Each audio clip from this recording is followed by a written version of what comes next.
And I've decided that we can get together if people are free. Let me see if I've got this set up here. Oh, very nice. I'm just going to wait for people to find the stream. I want to get this upload.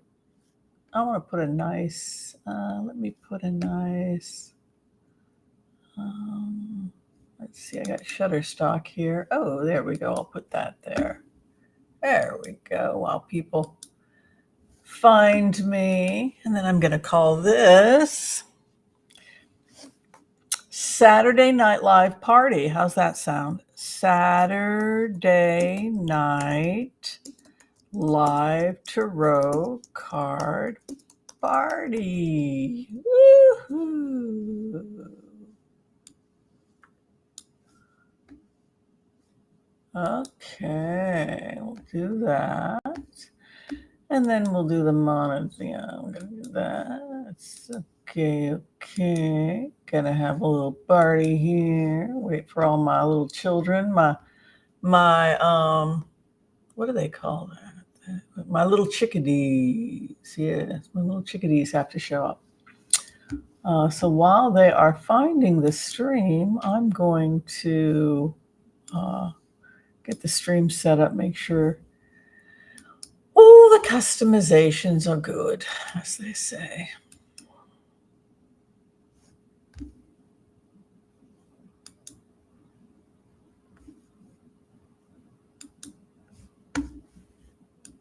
There we go. Perfect. Okay. Everything is right as rain.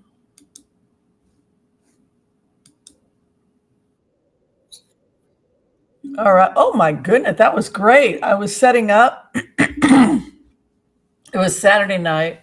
I was thinking that I was going to do a stream for everybody that was going to be based on remote views I've done of the Middle East. Because I have a pretty good idea. I know how the whole Gaza, Israel, y'all interested in Gaza and Israel, or are you bored by it? I don't know. I have a pretty good idea. I know how it's going to end. But yeah, so I've been focusing on that. And I thought, well, I could do a video. I could just tape it. Oh, I don't know if anyone's even interested in these heady intellectual assessments of Middle Eastern politics and the geopolitical blah, blah, blah, blah.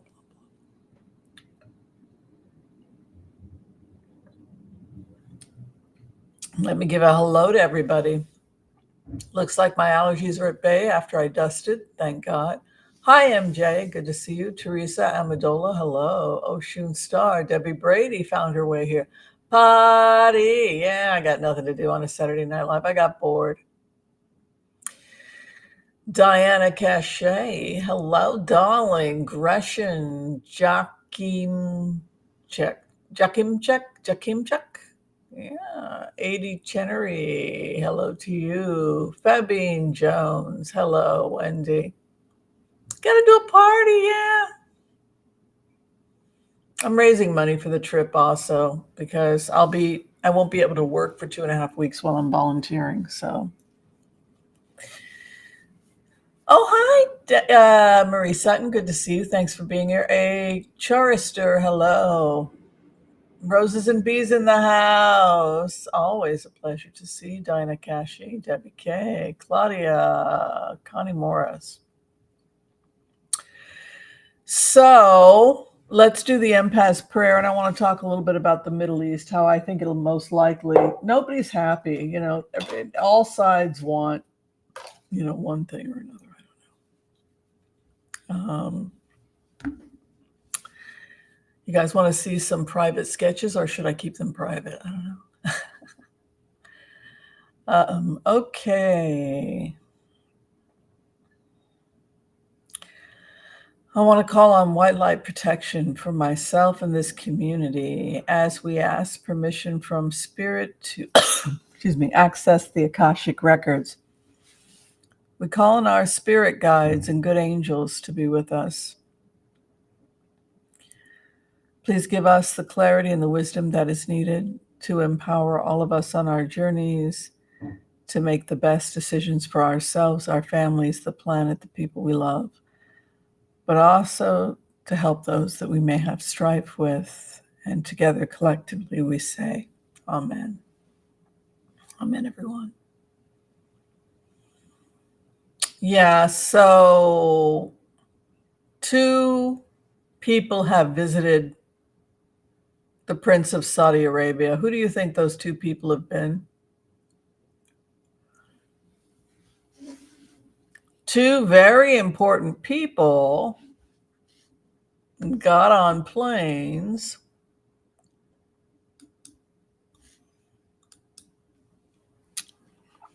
The president of Iran was the first to hop on a plane, right? So Iran has several, proxy armies that are attacking Israel, right? Anybody name them? What are the proxy armies of Israel that are being funded with Iranian and Qatar money? That's your first question. Da-da. Welcome to Jeopardy. Da-da. Saturday Night Jeopardy. Da-da-da-da-da-da-da. Dun, dun, dun, dun. Yes, it was Putin and his the other arch enemy. What am I doing? Oh, yeah, I'm getting my tea.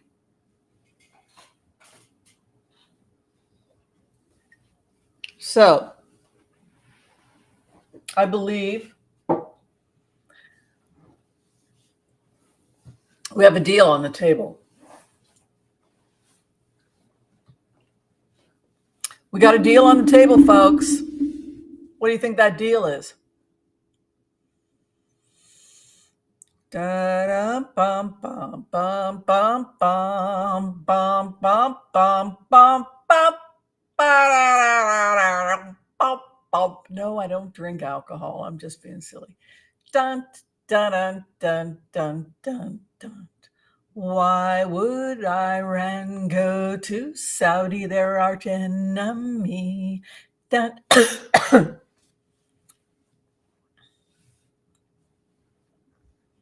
Da, da, da, da, da, da, da, da, da, da, da, da, da, da, da. Let me see if I can get a symbol.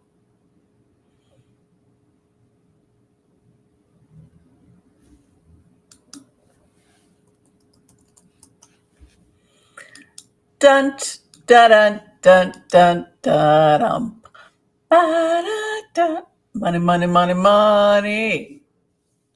No, it's not about the hostages. They don't care about hostages. They don't care about anything. Except money, money, money, money. Trade routes.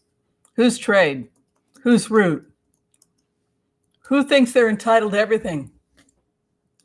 Who thinks that they're entitled to everything, just like Donald Trump?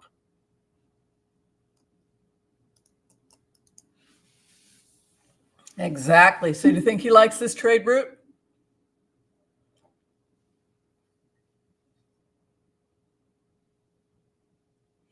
Does the Abraham Accords kick him out of the party?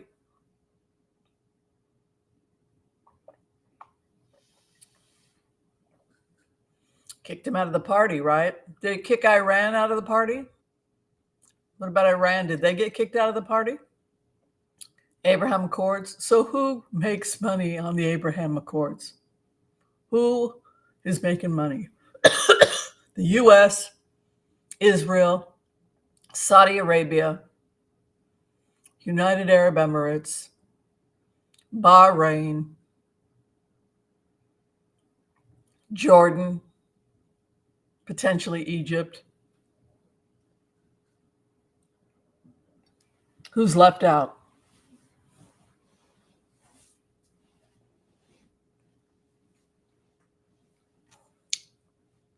Iran. Iran's left out. Who are the the proxy armies of Iran?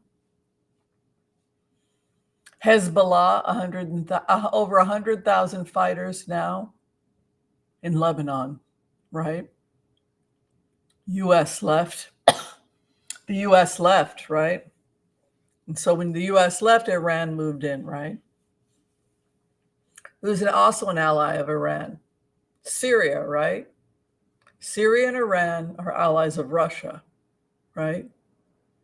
So Russian troops began to arrive in Syria the last couple days. Why do you think that is? Why are Russian troops going to Syria? What's this really about? What's it really about?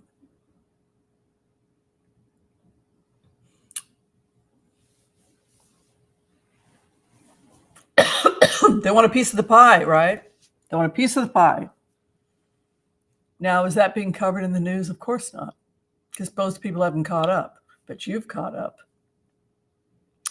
You've caught up because you're smart cookies.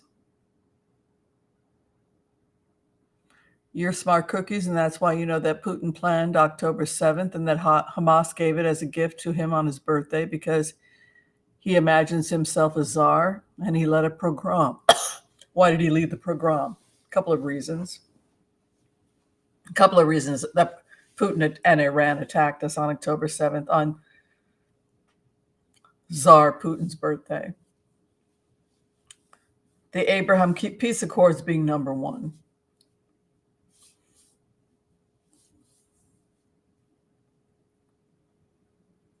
Maybe Ukraine is number two. I don't know. I'll go back and forth. I think the Abraham Peace Accords might actually be more important because of the potential amount of money. So, who else is involved? Theoretically, India, right? India is banking on Israel, right? Our tech sector, right? So if we make a peace deal with, excuse me, I'm sorry. I've got a lot of resin here where I sit. It's where I play the violin, a lot of resin.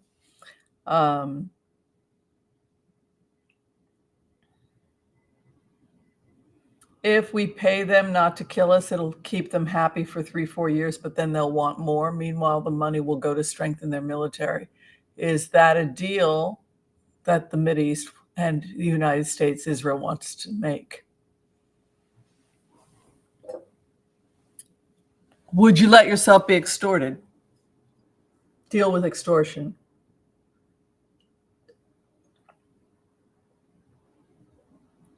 How did it get to this point? How did Iran get to be so strong? Well, a number of reasons. The United States left Lebanon. Remember that?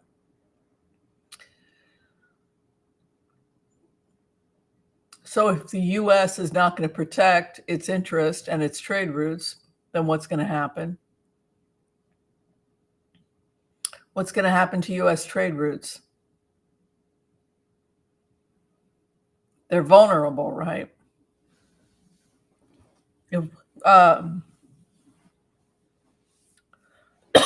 Excuse me. So the Hutu in Yemen are a proxy army that's been ambushing and attacking ships going into the straits, right? Going into Egypt. That's being funded by Iran. They're firing on South Israel, right?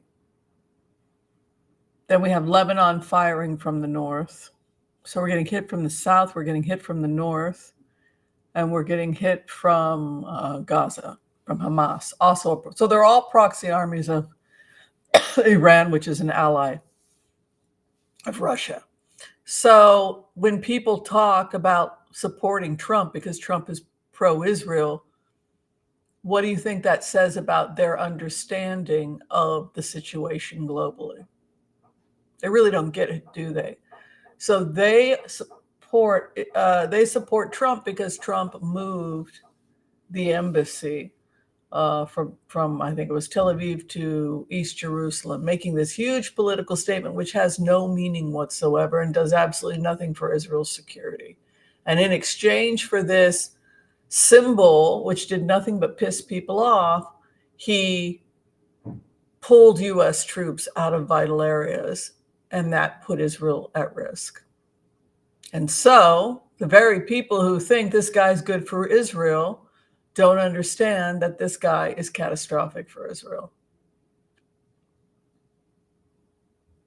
Right?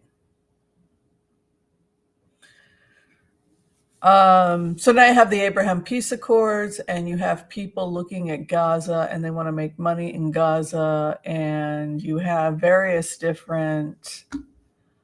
I'm getting nervous. I'm getting nervous because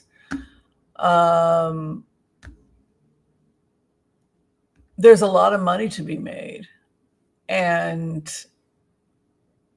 the purpose of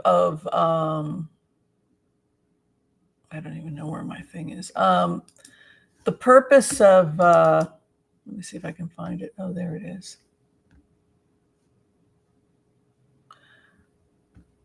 Creating an oasis or a safe zone for people, or any of these other ideas that come up when we're talking about, peace accords or anything like that, it shouldn't, that's a great idea, but unfortunately, it's turning into something else. It's turned into this thing where different companies want to make money at it, and that's not good.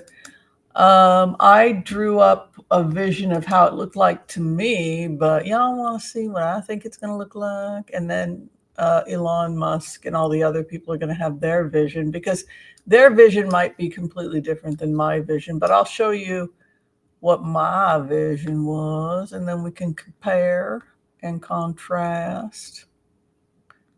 Don't do it, Whimsy. Keep it secret so that the people with the contracts, No, I'm not going to do that. I think what we should do is get people excited about these projects. So the great thing about these kinds of experiences, being remote viewers and stuff, is that sometimes we get to put ourselves into the story. But I'm not just a remote viewer. I'm an anthropologist. I'm a published anthropologist, and a lot of that's something.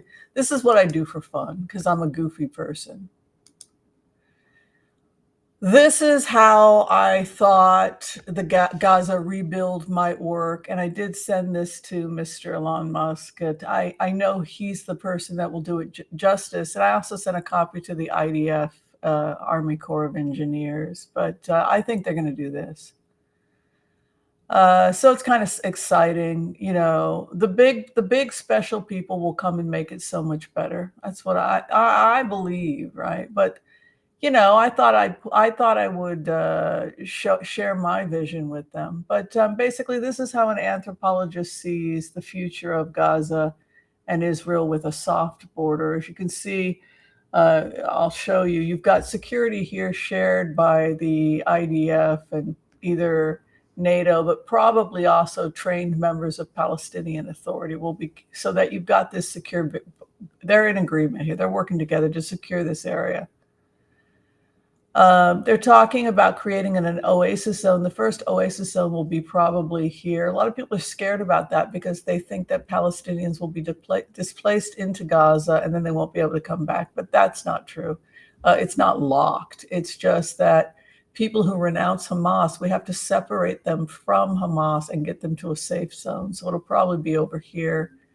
And then another, I don't know how many they're talking about, workers being able to go into safe zones, possibly in Israel, which is good, because people were working in Israel before. But you can see the oasis that would be constructed is shared land between Gaza and Israel. It can be like a kibbutz, hospitals, schools, etc. And everybody there agrees to an oath of nonviolence and cooperation. You can see on the Gazan side, there's security. Nobody can go in except for people who have passed security. You've got to go through a security gate here. And you've also got a security gate out here. On the Israeli side, the same thing. So both sides feel safe. This on the Israeli side, you have the IDF. And so what's happening is workers are going into the area, living there, living as family, and they're building permanent lives for themselves. This is their kibbutz. This is their home. So when a Gazan goes here, it doesn't matter if they're going to be on the Israeli side or if they're going to be sharing the land or the Palestinian side. The Oasis is for anyone who wants to just coexist and build a country. And so we start the Oasis theoretically over here in Sinai. And then as this experiment, if we can make it work, then we will expand the max line. We're calling it max tentatively. That's what I asked for. I requested it be called max, which is Middle Eastern Alliance in conjunction with X. It rolls off the tongue, right? It's just the max line, right? So you would travel. So this is the transportation route. You can see you go through the Oasis. You can see you have an exit point here, but you can travel from Oasis to Oasis via these roads. We call it a string of pearls. And here I've got a roundabout put in. The reason I added a roundabout here is because this is where the attacks took place. And I tried to be really sensitive to both parties. And so they have controlled IDF security down here, but then they also, you can't get through here. So you can see the amount of extra safety precautions I've given to the people on the other side. They've gone through trauma and I want to respect that. So you could enter here, you could do the roundabout and you could go this way, entering into these various different Oasis points. Culturally, everything is different too. If you get closer to the Sinai, you're going to have a more conservative population. So these Oasis would be more like traditional Bedouin. They would be fairly conservative. They would be probably schools and hospitals and more a conservative culture. But then as you expand down the Oasis, you're going to start getting more academia, more diversity. Here, you're going to be getting a lot of diversity. You're going to get that roundabout. And so you're going to get a lot of cultural exchange. Now, as you head towards the beach, this is where the big money comes in. These are going to be the tourist attractions here, fun places to stay, hotels, bars, the Oasis nightclub. We want to keep it separate from religious because we want to respect. You don't want to have people behaving in ways that are going to be this is their home. This is where they've lived for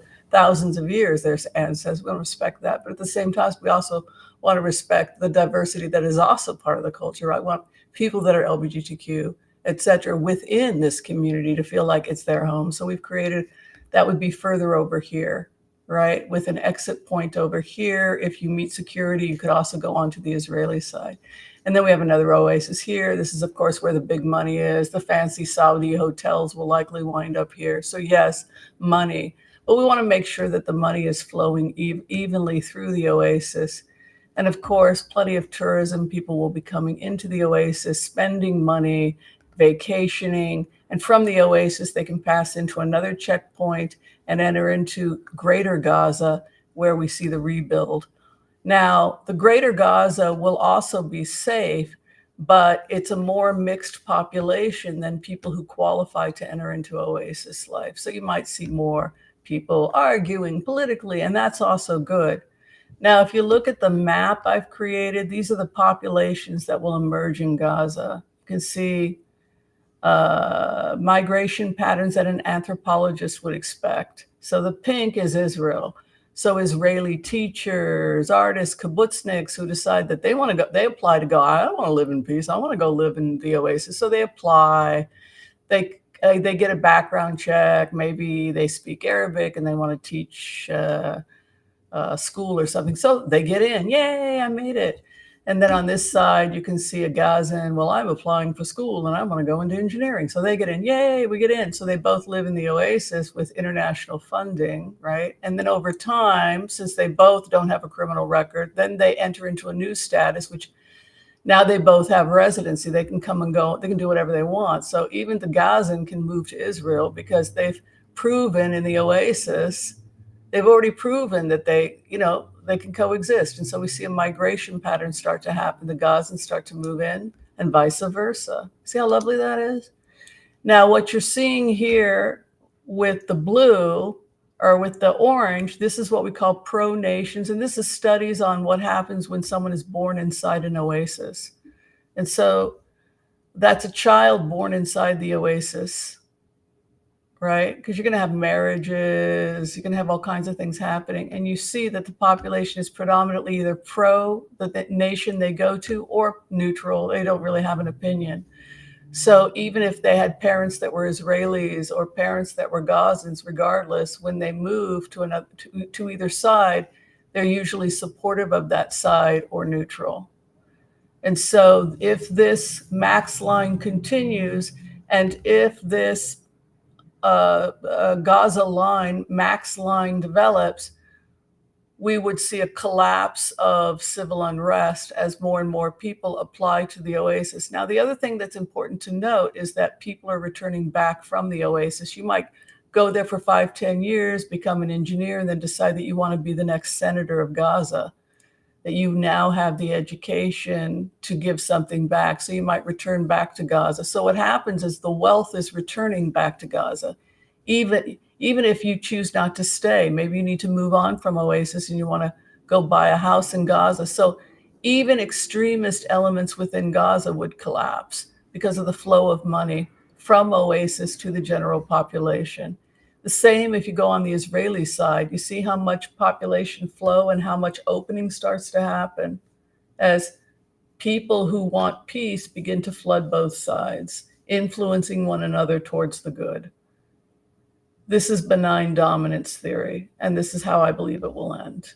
Because I've already run the data through GPT-3 and also through Grok. Is that what we Grok? And it is the best peace proposal currently available according to Grok.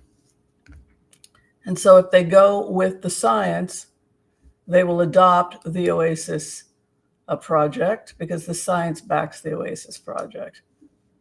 And so it will most likely end based on the data, because I've done the data and I'll happily give it to you. Number one, they will enter into a ceasefire.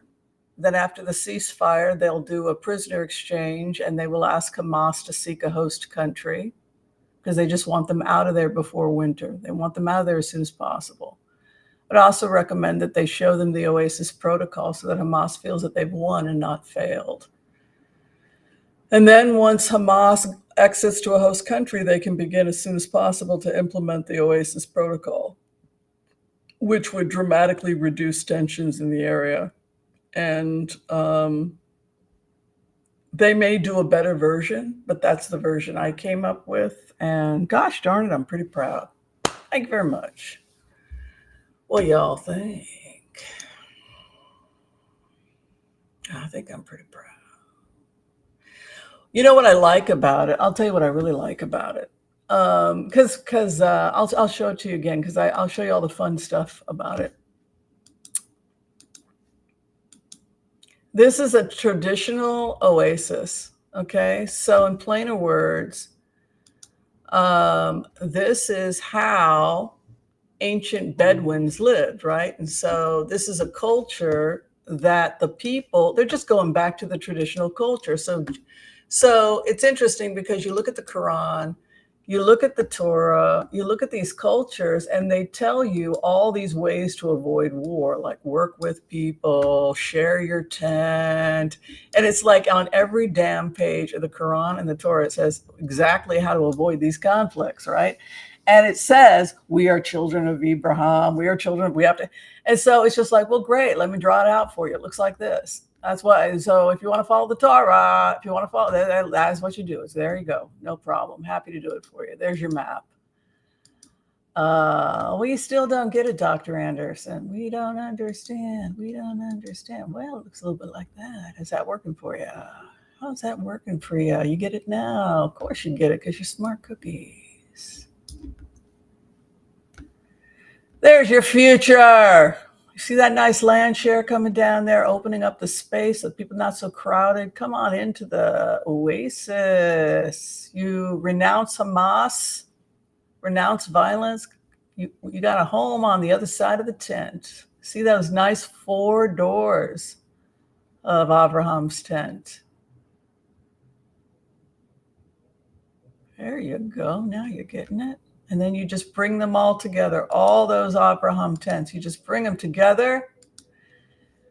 If Elon Musk ever really does take a look at this thing, I think I've been talking to his secretary. I think he would love it because it's something that he could really sink his teeth in. Look at what he could do with the transportation. If you look at you look at it like a max line. Because he's got that boring where he's trying to do that flying, what is it, tube. So he could incorporate the tube here, which would bring big bucks to Gaza. Can you imagine people would just fly through the tube, through the Oasis? People would be flying all over the world just to get into the boring tube that he could install easily into this diagram. We're talking about something like 9 miles or something. So it's, in a way, also this line could be similar to what you see in the L that you see in Las Vegas. That was another way that people thought of this. You could do it like an L, just traveling along the Oasis and then stopping as a tourist to the various different destinations. Each Oasis having it. Like in the initial Oasis, if you want to have more of a Bedouin feel with more traditional, that Bedouin energy, you'd probably go over here. More, midnight Abbey, like the traditional. If you want more of the nightclub scene, you'd be down here. Oh my God, it would be so much fun. I can't wait. I just keep praying that they do it because it just looks like so much damn fun. Okay, so now my next question to the audience. Now that you've seen my vision, what's your vision? What's your vision? Is that Israel? I don't, that is my vision of what this could look like. I mean, it's up to the powers that be. I'm not the enemy of anyone. I'm just a visionary I'm just a girl with a dream. I'm just a girl, just a simple girl with a dream. But hopefully the more that, but I think, yeah, it's pretty gosh darn great. Yeah. What do you guys think? Yeah, his social media director's been making mad passionate love to me, which I enjoy very much. And then I asked Grok, who was that? And they said, oh, that was probably one of our media people. It goes through a chain of electrical. So eventually it makes its way to him, if it's important. So I think everyone in his company has told me they loved me. All the hundreds of millions of operators in India and my fantasies have gone wild. Yes. Well, just the idea that somebody wants to see your work as a scientist, and I think is pretty cool.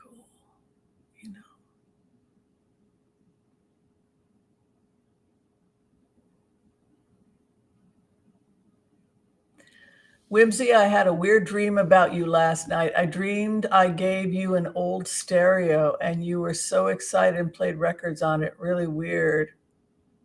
Oh, I love that sort of thing. Oh, somebody sent me Doritos, by the way. Thank you so much. Doritos are one of my favorite snacks. It was a big box. It was 50 bags of Doritos. So I got to write the person a thank you. Somebody brought me a bunch of, some people just drop me off food. And sometimes I get a lot of food gifts. Y'all know me very well. But yeah, somebody, a box, boom, boom, like the kinds you get at Safeway where you rip it open and it's like a bunch of small, 99-cent bags, but it was like 50 of them. I was like, holy, this is fantastic. There is a God, man. I'm never going to have to need Doritos again. So someone did that for me the other day. It was very nice. And then 1111 always sends me pounds of coffee. I mean, dang, I'm a lucky girl. Oh, hi, Jeffrey. Good to see you. Yeah. So, I sent it through GPT-3 and I sent it through Grok, and I said, anything better? And they're like, no. And then I sent it through all the computer. What was the fastest way to end the war with the least amount of deaths? And they said, the computer came back. I was very Grok's results were number one, as quickly as possible, get to ceasefire, arrange a host country to take the Hamas fighters. Then it said instigate Oasis 1 protocol. And then 4, you can deal with Hamas later if you want to like charge them for crimes against humanity or something like that. It can be dealt with later. And that was what the computer said. And I was like, oh, I win. But I think that they'll do it. I mean, like, I feel like it's I think it's an exciting, and the computer said if you do it, it would end the war between Israel and Palestine if we succeed in doing this. So that was pretty cool. They said the biggest threat was international pressure, extremism, people that wouldn't want to do it because, no, we don't want to share, or no, we want to keep fighting. Like, that would be the biggest threat. But if we could pull it off, the war would end. So I thought that was pretty interesting. Anything else I want to say?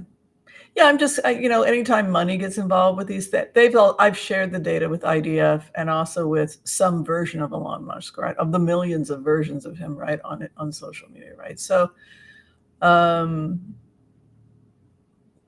yeah, so I think it's like a frame. I think if you want to get to the truth, and if you want to get to the truth of data, then you should be really excited that, we now know the answer to how to stop this nightmare, right? So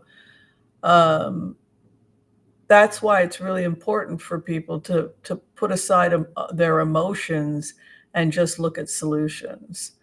And I think that if cooler heads can prevail who are smarter than me, and they can start with this, they could even make it better, because I'm sure there are things I'm missing, right? So it's like a skeleton. It will grow, like, as more brilliant, as more smart people. And a lot of people were like, oh, I don't want Elon Musk to have these plans. And like, you know what? He has the money and resources to make it happen. And so I think it's okay.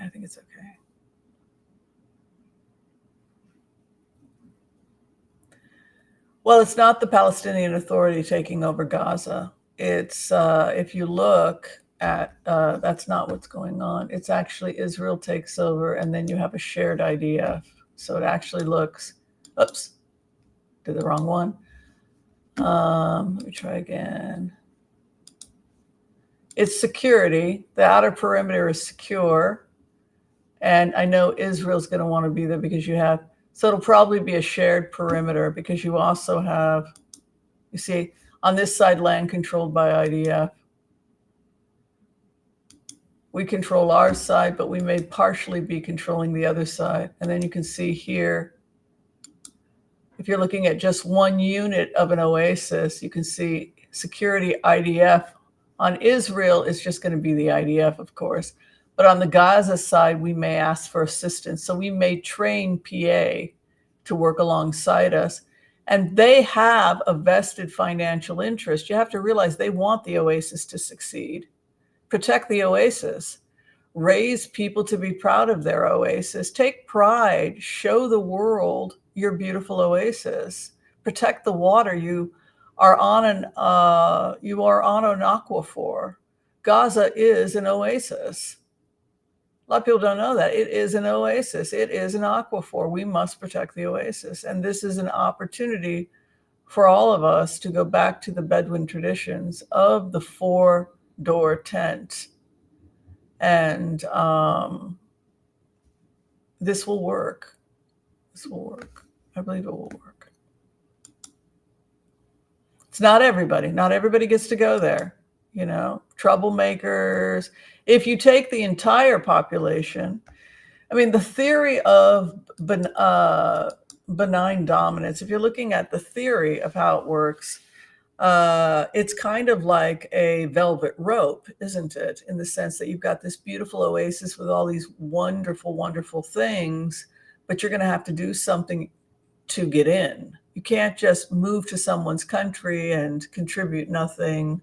The people that are moving to the Oasis that are risking a lot for this experiment, you don't just owe it to yourself, you owe it to them. You owe it to everybody in the Oasis to protect the Oasis. And so everybody won't be part of that program. It's going to be people on both sides, Gaza and Israel, that really want to love each other and build a beautiful world. And if you can't do that, this is not going to be the place for you. But what starts to happen, if you believe benign dominance theory, what starts to happen is that the Oasis becomes a fantastic place and everybody wants to go there. Everybody wants to shop there. Everybody wants to fly on the tube that Elon Musk, he's got a tube flying around. Hell yeah, everybody wants to go. And they got the best club in the world. It's like, I hear they got a 1 mile long club called the Oasis and they got hotels and bar. Damn straight I'm going. So what happens? It becomes the hottest place in the world. The place that proved that love conquers all, right? The Oasis. And so instead of becoming a place of war, if you follow the trajectory of the Oasis theory, the children will not grow up to become Hamas fighters. They will grow up to be people who are dedicated to protecting the Oasis. And that is precisely what they should be doing, right? So it's a different concept. It gives people something else to live for that's positive and brings something good to the country, right? Yeah. So unfortunately, the Matthew Perry, people had asked me to talk a little bit about the ketamine because it looks like, many people are depressed. They get treated for depression with ketamine. It's fairly harmless for depression. It's no need for him to have taken it as an illicit drug because doctors prescribe it for depression and anxiety. So if he was on it, how could he have wound up with a concentration so high? And the answer is, again, dehydration, because unfortunately, if you take a drug like that, even if it's a prescription for depression, and you are dehydrated, what happens is that your blood becomes concentrated. And so that also means that all the pharmaceuticals in your system becomes concentrated. And this is why in toxicology, we give you fluids, because we're trying to reduce the concentration of whatever the toxin is. And so that's why I still would argue as a doctor that dehydration played a significant factor. Yeah, it's just very tragic. It's a very talented person.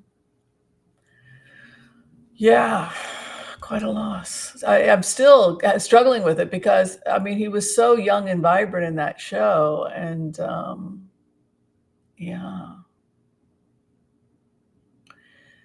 So, did you guys want me to do a couple tarot card readings before we close today?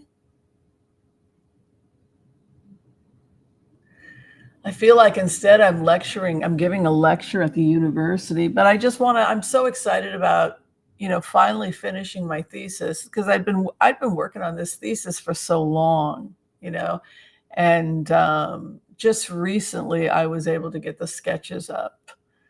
And so, yeah, but I want people to begin to envision it and see it. And I just can see those young Gazan kids being born in the Oasis in peace and having no concept of anything but love and safety and becoming the future senators of Gaza. Wouldn't that be beautiful? And just an open border, because what's the point? There's no war because everybody lives in Oasis and so it's like Wi-Fi, our needs are met, right? And just creating like an eco-friendly Gaza too, that would be cool, right? Which is another reason why I think Elon Musk tube idea would be really great there, because supposedly it's going to be really good for the environment. And that would be a wonderful addition to something like if you're doing an Oasis project, if you could, I'm not totally anti Elon Musk coming in because some of his ideas as a engineer are probably going to be incredible.